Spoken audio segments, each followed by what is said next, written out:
ప్రేమించి పెళ్లి చేసుకున్న యువతిని అతి కిరాతకంగా కొట్టి చంపిన ఘటన తాండూరు పట్టణంలోని సాయిపూర్లో చోటు చేసుకుంది. పోలీసులు తెలిపిన వివరాల ప్రకారం కరణ్కోట్కు చెందిన అనూష, సాయిపూర్కు చెందిన పరమేష్ గత కొద్ది నెలలుగా ప్రేమించి పెళ్లి చేసుకున్నారు.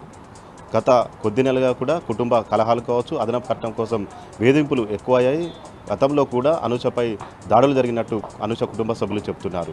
గురువారం రోజు ఆరు బయట కూర్చున్న అనూషపై అటు బలమైన రాడుతో దాడి చేయడంతో తీవ్ర రక్తస్రావమైన అనూషను ఆసుపత్రికి తీసుకెళ్లే లోపే మృతి చెందింది. దీంతో కుటుంబ సభ్యులు పరమేష్పై, అతని కుటుంబ సభ్యులపై చర్యలు తీసుకోవాలని పోలీసులకు ఫిర్యాదు చేశారు.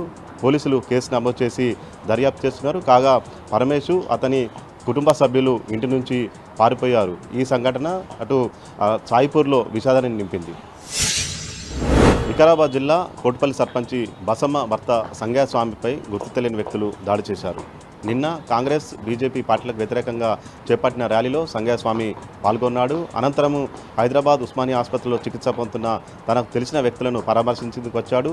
తిరిగి కోట్పల్లికి చేరుకున్న సంగయ్య స్వామిపై గుర్తు తెలియని వ్యక్తులు మాస్క్ ధరించి దాడి చేశారు. ఈ దాడితో గ్రామంలో ఒక్కసారి ఉలిక్కిపడింది. వెంటనే దాడి చేసిన వ్యక్తులను అరెస్ట్ చేయాలి, వారిపై కఠిన చర్యలు తీసుకోవాలని చెప్పించి కోట్పల్లి చౌరస్తాలో గ్రామస్తులు ధర్నా చేపట్టారు.